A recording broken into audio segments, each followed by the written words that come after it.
Dans un contexte contemporain marqué par la montée de l'esprit critique et la remise en question des autorités traditionnelles, la question des miracles au sein de l'Église ne peut être appréhendée de manière naïve ou strictement confessionnelle.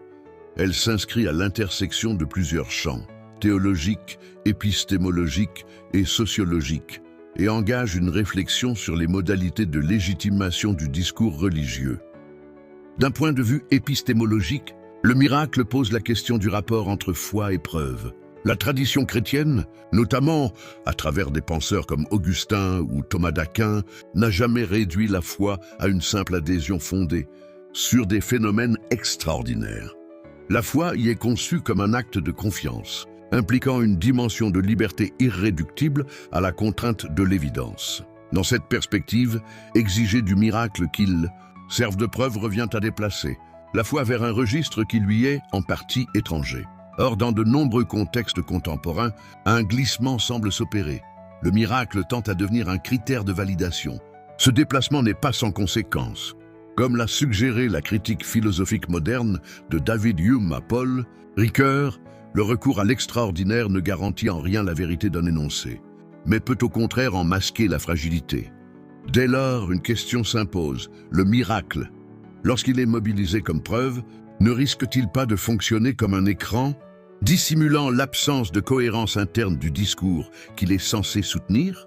Cette problématique se complexifie encore lorsqu'elle est abordée sous l'angle sociologique. Max Weber a montré que le charisme constitue une source particulière d'autorité, reposant sur la reconnaissance de qualités exceptionnelles attribuées à un individu.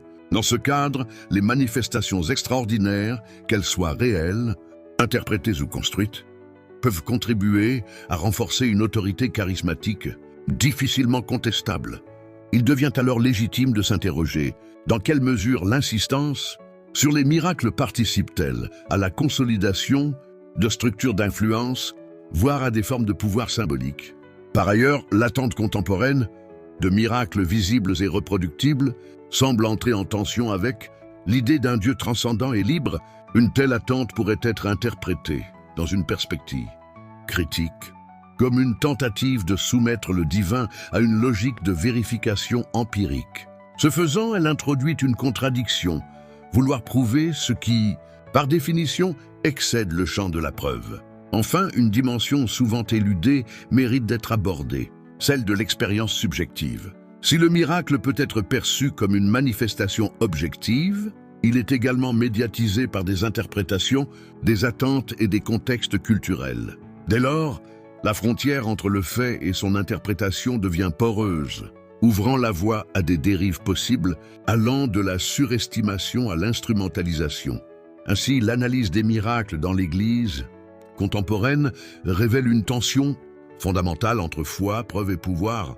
Loin de constituer un simple élément périphérique, le miracle apparaît comme un révélateur des transformations du religieux dans la modernité. Une Église est-elle authentifiée par sa capacité à produire des phénomènes extraordinaires, ou par la cohérence et la profondeur du sens qu'elle propose? En définitive, la question des miracles renvoie à une interrogation plus radicale, celle du statut de la vérité dans le champ religieux. Car si la foi dépend du spectaculaire pour se maintenir, elle s'expose à s'effondrer avec lui. À l'inverse, une foi capable de se penser elle-même, d'intégrer le doute et de résister à la tentation de la démonstration, pourrait bien constituer une forme de maturité spirituelle, en tension mais non en contradiction avec l'exigence critique du monde contemporain. Dès lors, une interrogation plus radicale s'impose, qu'il devient difficile d'éluder sans compromettre l'exigence critique. Lorsqu'un pasteur, un prophète ou un responsable religieux met en avant, de manière insistante, les miracles et les guérisons comme preuve de puissance, comme signe d'approbation ou de confirmation divine, que cherche-t-il véritablement à produire?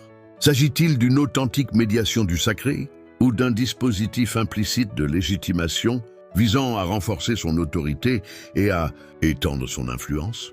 Plus encore, cette insistance ne participe-t-elle pas, consciemment ou non, à une forme de construction discursive où le miracle devient un outil de captation de l'attention, de la croyance, voire de l'adhésion collective? Faut-il alors envisager que certaines mises en scène du surnaturel fonctionnent comme des mécanismes de recrutement contribuant à l'expansion d'une œuvre davantage qu'à l'approfondissement d'une foi? Une question plus sensible, presque inconfortable, émerge alors. Dans quelle mesure ces dynamiques peuvent-elles s'inscrire dans une logique concurrentielle où l'exaltation du miracle sert implicitement à disqualifier d'autres figures religieuses jugées moins puissantes ou moins authentifiées? Et si, derrière l'affirmation de la puissance divine, se jouait parfois une lutte symbolique pour la reconnaissance et la domination au sein de l'espace religieux? Enfin, il convient d'oser formuler une hypothèse critique. Le recours à une rhétorique du miracle, poussée à l'extrême, ne peut-il pas engendrer une forme de suspicion, non pas au sens pathologique, mais comme effet d'un système où toute remise en question est neutralisée par l'argument du divin? Autrement dit, lorsque le miracle devient irréfutable, ne risque-t-il pas de produire un espace où le discernement lui-même se trouve fragilisé? Ainsi, la question ultime demeure ouverte. Le miracle est-il encore un signe qui oriente vers Dieu ou devient-il, dans certains contextes, un langage stratégique au service d'enjeux humains, pouvoir, expansion, légitimité, qui dépassent largement le cadre du spirituel?